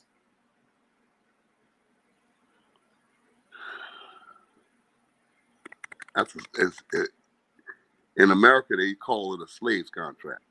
Woo! Woo! Said it right there. You said it right there. Woo! That's the most powerful thing you said tonight, Uncle. I think that Anthony Joshua is an intelligent young man. I think that Anthony Joshua is at this point. I think I said it to Anthony. I think I said it to him. We had a conversation one night on the internet, and I think I said it to him some years ago. I said, you're in a position now where you can manage yourself. You're in a position now where you can promote yourself. You don't need a promoter. You don't need a manager. But let me ask you this. And he told me, he said that Eddie and I have an understanding. Eddie does what I tell him to do. So I just left it alone. I just left it alone, but that's what I said to him. AJ calls it loyalty. I will agree with you, Uncle. That's a slave contract. He called loyalty. You got loyalty to get a dog. yeah, loyalty. Well, all right. Well, okay. All right. I'm not going to. I'm just saying. Check it. Yeah, SMH. Shit. I mean, I wish I had somebody would be that loyal to me that's gonna make me a multi-millionaire. Okay. You taking the blows, you out there doing the fighting, and you know, loyalty at the tune of making somebody else a multi-millionaire. Okay, let me fire this at you. Now, with a lifetime contract, does that mean, does he fight from Matchroom? Is he the boss, or is Matchroom the boss of him with a lifetime contract? Like I said, AJ said that Eddie does what I asked him to do. So, you know, I guess they form some kind of relationship at the tune of Eddie becoming a multi-millionaire because of the labors of Anthony Joshua. And I told Anthony, I said, hey man, you big enough now to go for yourself. I said there was a story. I don't know if this is true or not, but in the halls of media, in the back rooms, there's a lot of information on Anthony Joshua that, if it were exposed, it would change the way the UK would view Joshua. More importantly, his career as a boxer. If that is true, then would that mean that the people around him could blackmail him, therefore he can't go anywhere? Is that possible? I don't know. I don't know. It could be, and it don't have to be. We're human beings. We're creatures of habit. If you get used to somebody just going out doing everything for you, then you know you say, hey, look, God's doing a good job. Let him go. I'm making money. You know. I mean, he's making millions of dollars, and when you're making millions of dollars, a lot of things can shoot right past you. I think Hearn and McCracken, for instance, I think McCracken's either godfather or there's some sort of close relation between Hearn and McCracken, and so therefore that's why, like with them promotional teams, generally have to work with their trainers, who they provide, the trainers they provide, and stuff like that. Generally, have to be in the same family, you know. Frank Warren's got his trainers and fighters. Eddie Hearn's got his trained fighters, and you won't see those trainers working with. I don't think I've seen it, but I could be wrong. Where you've got, unless there's been a bust up, those trainers, like I couldn't see Rob McCracken working with a. I don't know. I'll have to definitely check that out. But it seems that certain trainers work with certain promoters. Yeah, well, that's which would make sense. Because then somebody like yourself or Stacey would be, it would be a political decision. They're not going to, no. They're not going to use Stacey. They're not going to use me. Yeah, exactly. That's why that leads to my point. Those guys, because they know that Stacey McKinley and Ali Bashir, they're not yes men. We need yes men. They know that Stacey's going to come in and say something. They know I'm going to come in and say something. They're not going to use us. I'm not going to change my position. Look, I want and need to make money like everybody else do. But I'm not going to do it at the sake of selling the fight out. I'm not going to go around there kissing nobody's feet when I know the situation is wrong. All right? I don't want to put Vlad Sirenko in right now. He's only 18-0, 15 knockouts. He's 26 years old. He's got another year or two to grow, you know, and that's what I'm doing. I'm trying to take my time. I have to hold you to something. Now, there's an article that came out that said, you said, quote, we'll fight Dillian Whyte right now. Yeah, I think that. Ooh. I said, of course I said that. Of course I said that, because I think that we can beat Dillian Whyte right now. I think we can beat a lot of the top guys right now. You know? Why do you think Sirenko can beat Dillian Whyte? Huh? Why do you think Sirenko can beat Dillian Whyte? I don't want to make mention of that because I don't want to scare away from nobody. But I think that we can. I think we can win that fight right now. I think that we can win a lot of the top fights right now. Okay, name me. Let's make this interesting. Name me 4 or 5 fights that you think you could make. And I know the Trevor Bryant fight was one you were quite interested in. What else? I don't want to mention nobody's names. All right. You just mentioned Dillian Whyte's name in the article not too long ago. Yeah. I mean, because you had somebody that called me back on it. But I think we can beat Trevor Bryant in a good fight. I think we can beat Dillian Whyte in a good fight. Do you think Dillian Whyte's a top 5 heavyweight? Yes. Yes, I think he's worthy of being there. Yes, yeah. He's proven himself time and time again. You know, I think they've been unjust to him. I think that Vlad Sirenko can beat Carlos Takam. You know, I think that Vlad Sirenko is only as good as he thinks he is. Okay. So Dillian Whyte is next in line to fight Tyson Fury. They're going to go to purse bids on that. Your thoughts? He said, "Well, he's got out of the Otto Wallen fight. All right, and Tyson Fury is probably happy about that because Otto Wallen is kryptonite to Tyson Fury. He's kryptonite. He has this kind of style that upsets Tyson Fury. Fury doesn't really want to see Otto Wallen because I think Otto Wallen he's got his number.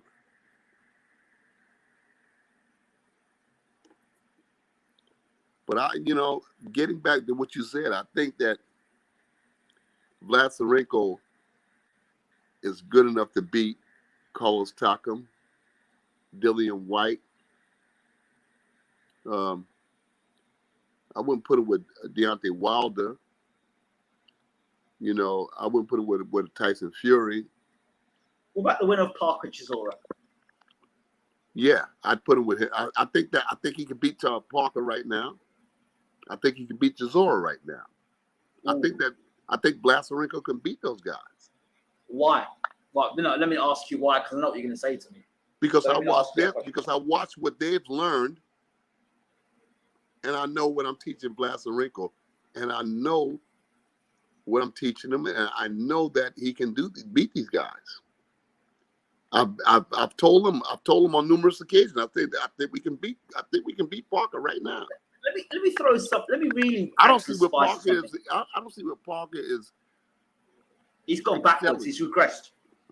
Yeah, I don't see where he's excelling at all. I think we can beat him. Let me throw this at you. Vlad Sirenko versus Alexander Usyk. No. I don't think that he could beat Alexander Usyk right now.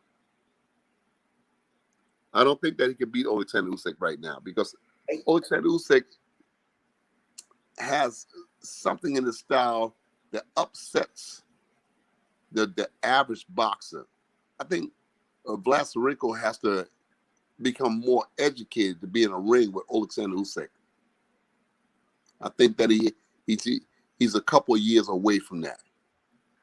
It's hard for Vlad Sirenko to come in and try to beat Alexander Usyk. I've seen him box on numerous occasions, and no, I don't think so. But Daniel Dubois. Daniel Dubois. I know you sparred Daniel Dubois. That's a good fight. That's a really good fight. But it's a risk that I would take. That's a good fight. Daniel Dubois versus Vlad Sirenko. That's a really good fight. Joy Joyce. Really good fight. Tough fight. Alen Babic. Get out of here,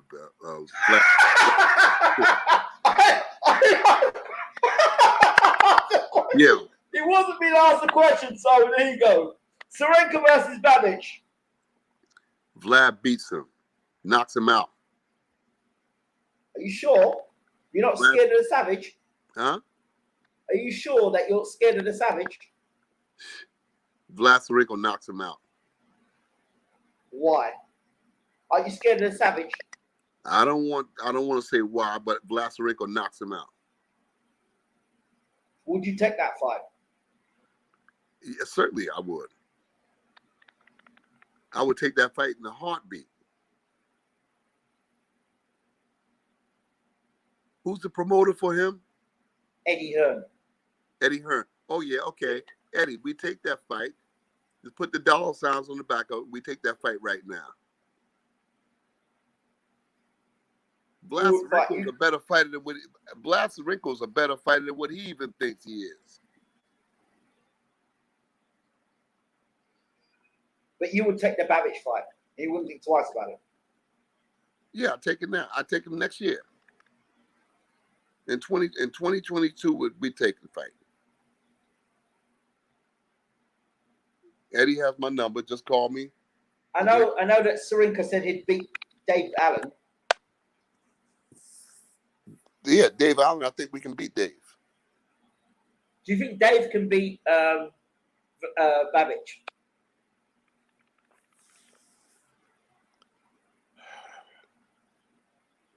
I have to sit down and watch Babbage, and I can tell you if Dave can beat him. I have to sit down and observe him. So send me the link over for his last two fights, and I can tell you, yeah, Babbage, and just send the link over for his last two fights. Let me sit down and just in the privacy of my own mind, and I can tell you. Let me give you a good fight. A fight I think you'd enjoy. Hughie Fury versus Vlad Sirenko. Who? Hughie Fury versus Vlad Sirenko. That's a fight I think you'd enjoy. I think you'd enjoy that fight. Yeah. I just spoke to Vlad about that. I like that fight. I like the chemistry of that fight. And you're dealing with Peter Fury. I think both your minds, Peter Fury one corner, your mind in a couple of corner. For me, that's a fight I want to see. How the trainers work in the corners, what they're saying to one another. Yeah, that's what I want to see. I just mentioned Hughie Fury to Vlad Sirenko within the last 3 months. On 2 occasions, I told Vlad, I said, I think this is a good fight for us right now. You know, I think this is a good fight right now. Yeah, I'd like that fight. Fabio Wardley. Tough fight. That's a tough fight. It's a good fight. It's a tough fight for Vlad Sirenko. Eric Molina. Vlad beats him. Chris Ari. You know, I'd like to see Vlad fight Chris Arreola. Yeah, Vlad beats Chris Arreola. Go ahead. Keep going. Vlad beats him. Andy Ruiz. Tough fight. Good fight. Yeah, good fight. Good fight. But Vlad beats him. Vlad beats Chris Ruiz. Vlad beats F.A. Jagba versus Sirenko. Whew. That's a hot fight. There we go. There's one for you there. That's a hot fight. But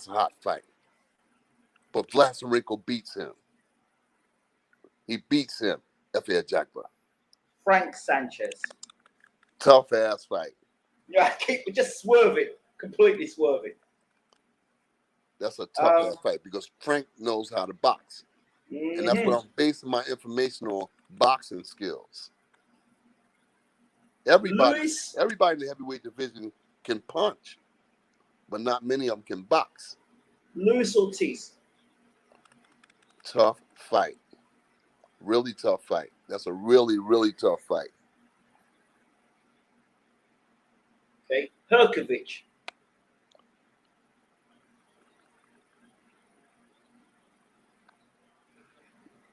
If you get inside of Herkovich, you can break him down. And I'm not sure about Herkovich's heart. I think he swallows when you put pressure on Herkovich, when you push him back. I think that's he's a bully when he comes forward. That's a difficult fight. I say that's a difficult fight. I've been around Herkovich a couple of times, and he got some dig down in him. You know, he's got some dig down in him. You know. Really? Yeah, he got some dig down in him. I've been around him on a couple of occasions. Well, I saw him against Joe Joyce in the amateurs, and I saw him doing well against Joe Joyce. But when Joe Joyce put his foot down against Herkovich, and it weren't going Herkovich's way, he didn't respond. That's what I saw. Yeah, I think it's a tough fight for Vlad Sirenko at this point in his career. In Vlad Sirenko's young career, I think this is a tough fight. Hey, of course it's a tough fight. Herkovich versus Babbage. Herkovich. Because he keeps talking about he wants to knock Herkovich out. Who? Babbage. He don't like Herkovich. Herkovich gonna knock him out. Don't forget to send the link over with Babbage. I gotta take another look at him.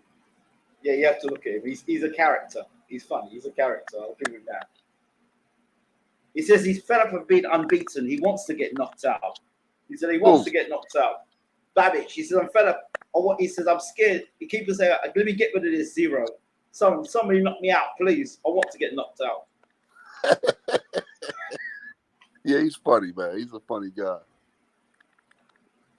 Yeah, he keep on. He gonna get his wish. He's in the wrong division for it as well. Yeah, you're in the heavyweight division, so you just keep on. Your wish gonna come true.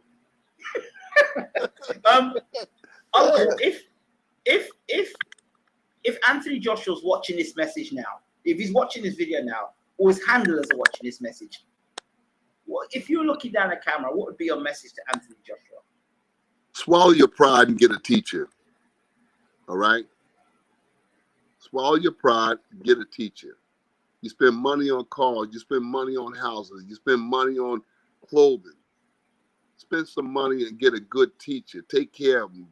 Put them up and get underneath them and learn. Learn how to box, man. Learn the logistics of boxing. You're not going to go far in this sport without boxing skills. He says, forget that. He says, if you forget the boxing skills, he's going to go out and have a war. That's what he's going to do from now on his career. Well, if you go out and try to have a war with Alexander Usyk, you're going to get your ass whooped. You can't go in there trying to have a war with Alexander Usyk because you're going to get your ass whooped. You got to have some calculation about what you're doing. He said he don't care if the referee gets pushed to the floor. He's having it with Usyk. Well, that's old school. You know, I remember Mr. Shelley telling me years ago, boxing with a southpaw kid. And the kid beat me twice, beat me up, you know. But you can't. He said, you go out there trying to box the guy. He said, don't go out there and box him. He said, go out there and fight him, you know.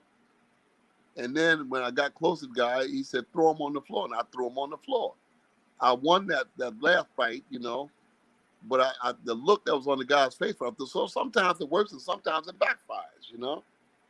You could throw somebody on the floor and stuff, but I didn't throw him on the floor by design. I threw him on the floor because I thought it was the best thing I could do at the time. I was getting my ass whooped pretty good, so I said, man, I better throw him on the floor to get him off me. So let me give you the situation just before to let you go. If Joshua comes out trying to bomb Alexander Usyk out, what does Usyk do to Joshua? If you're watching it, visualizing it, what happens? It's not going to work, man. I know Usyk. It's not going to work. You're not going to come out and bomb the Alexander Usyk out. Yeah, no. I know the guy, you know. I ate, slept, and lived Alexander Usyk for 3 years of his career, the very first 3 years. And I know the guy. I learned the human being. It's not going to work. Anthony, don't go out there and try it there because you know you're going to get your ass whooped. I'm telling you. I'm telling you, the next Alexander Usyk that Anthony Joshua see is going to be the wolf, the real wolf. Because Usyk has tried on the garment of the heavyweight championship of the world. And guess what? He said, you know, I like the way this fit. I don't want to give this up. So the next fight that these guys have, there's going to be a war. But I know Usyk better than I know Joshua. And I know that Usyk is going to be prepared mentally. He's going to be prepared mentally for a war. He knows that it's going to be a war. Trust me, Alexander Usyk knows right now in his living room, in his pajamas, he knows that he's going to be in a war versus Anthony Joshua in the rematch. Why? Because Anthony Joshua's back is to the wall. And we don't want to put no animal You know, no animals back to a war. I remember my brothers and I we was young kids, and we had a rabbit. We had a rabbit trapped against a corner in a backyard.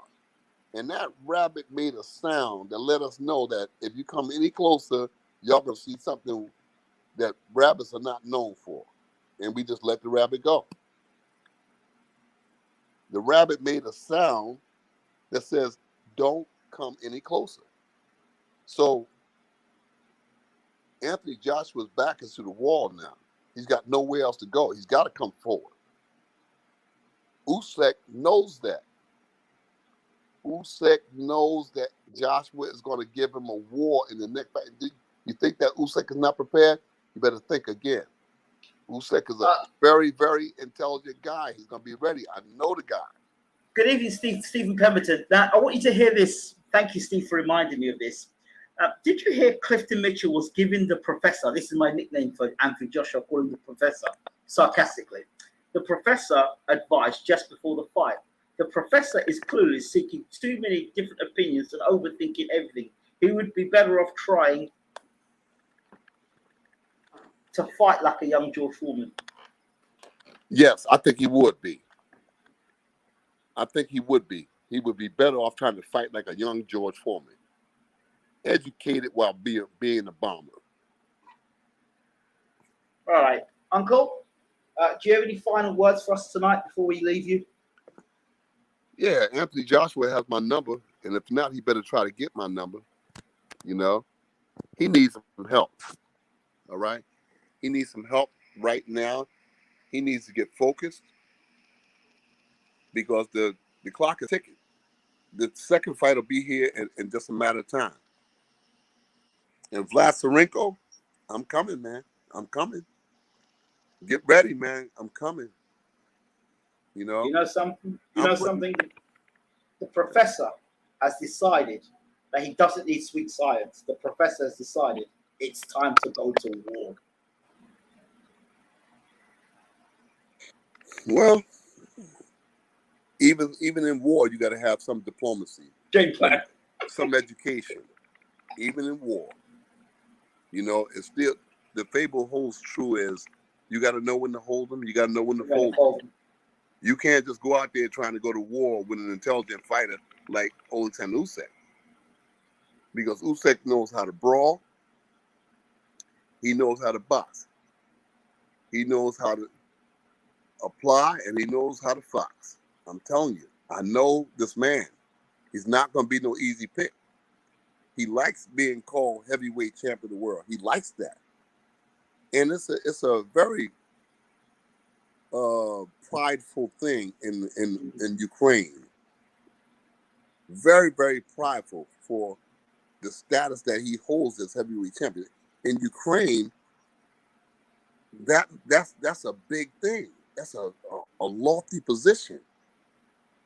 Usyk is not going to walk away from that. He's not going to just roll over because Anthony Joshua is big and strong. He's not. You think that's not going to affect him? It's going to affect him in the best way. I'm telling you, the next guy that Anthony Joshua sees, he better have a mindset in that corner to help him get through the storm.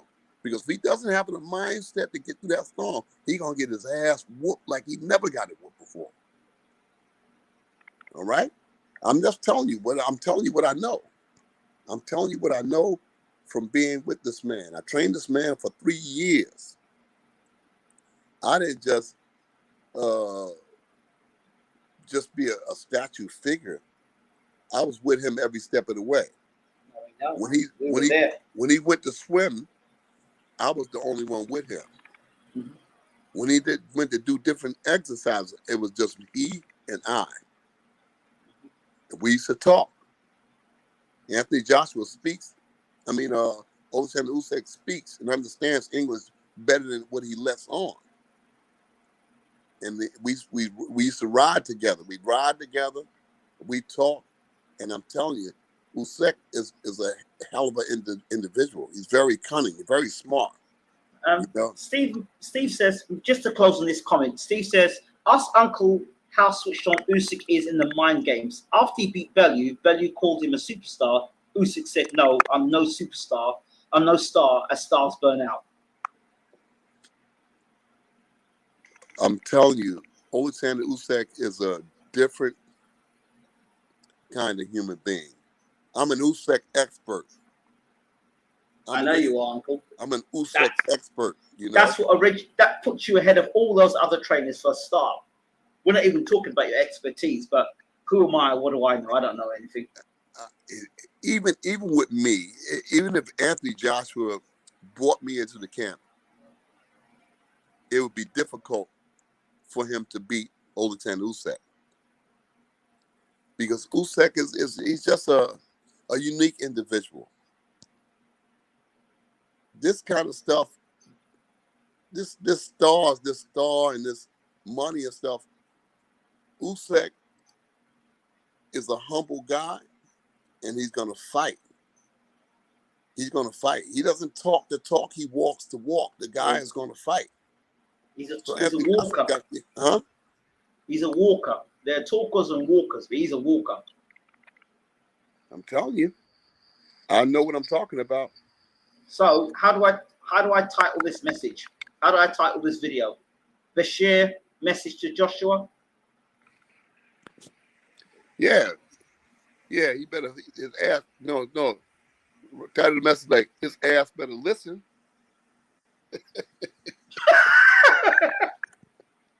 Look, I'm telling you, I'm telling you something, man. Anthony Joshua or anybody that's in touch with Anthony Joshua, you better listen closely. That the Usyk that you see in this next fight is not going to be the same Usyk you was in there with a few months back. The Usyk that you see in the next fight is going to be the true wolf. And yeah, I expect that to be an all-time classic fight. I expect it to be an all-time classic fight because if Anthony Joshua's back is to the wall, he's got to make his bones in this next fight. And Usyk is already prepared. He's already prepared. Believe me, in his living room while he's in his pajamas watching cable television, if he's watching cable television, because he's not. I'm telling you, the money is not going to affect him. I tell you, what would Usyk think of Joshua going around looking for a trainer now? He'd probably be laughing, right? Yeah, he's laughing. He's laughing. You know? He's laughing. You know, but Usyk is a wolf. And I'm telling you, all the money that he's got and all the success that he has, he's still a neighborhood guy. All right? He's still a neighborhood guy. He's still in touch with the Ukrainian people and the Ukrainian culture. He's not going to get too far away from that there. He's not going to get too far away from that there. And when Joshua or anybody else thinks that they can goad him out of that position, it's not going to happen. He's a Ukrainian. But he's a prideful Ukrainian. You're not going to be just going there and push him around. You know, you're not going to go in there and push him around. Okay. You're going to have to fight him. You're going to have to beat him. You're going to have to knock him out. You're going to have to dog him to win that fight. But be careful when you go to dog him that you don't get dogged. Because right now, like I told you, Usyk's mentality is that I'm coming to fight. I'm coming to fight, and I'm not going to be intimidated. I'm not going to be shaken. I'm not going to be moved any kind of way. I'm coming to fight. Yep. Uncle, thank you so much once again. And we'll see you very, very soon. Once again, thank you all for watching BWTN Sports. This has been Uncle James Ali Bashir, in depth, talking all things boxing. And if they want to check you out and they want to know more about you, it's Precision Craft Boxing. Correct, Uncle? Precision Craft on Instagram is Precision Craft Bash.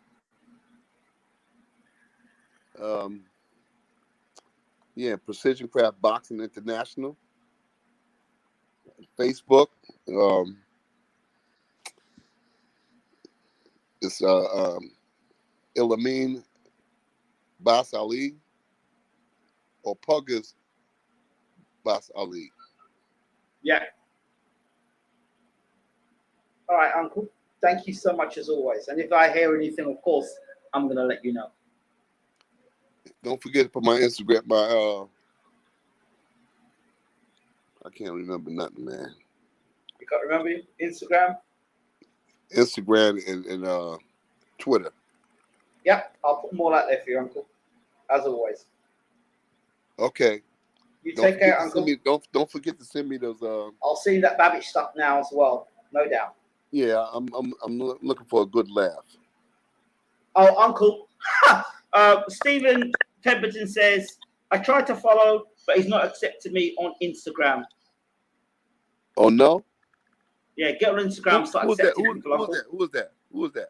Stephen Pemberton, your manager is telling you, instructing you, Uncle Bashir, please follow people back on Instagram. So when you finish this show, get on your Instagram and follow back the people who will be following you. Hey, Steve. Just look, Steve. Have mercy on me, man. Have mercy on me, man. I'm an old dude, man. I can't do all this. Y'all guys are technically adept. You know, I'm just getting into this world. So just work with me, Steve. I'll be right with you. I'm looking for you now. Steve, Thank you, Uncle. Hey, Steve, I'm looking for you right now, brother. I'm going to look for you right now. All right? There you go. I promise you. There you go. Right? Uncle Bash, as always, much love to you and thank you so much. Okay. Take care, Uncle. So there you have it. Another exclusive Uncle James Ali Bashir. And yeah, thank you all so much for watching BWTM Sports. Another exclusive. Get out there, share the video, and let people know BWTM are still dropping them big bombs. See you soon.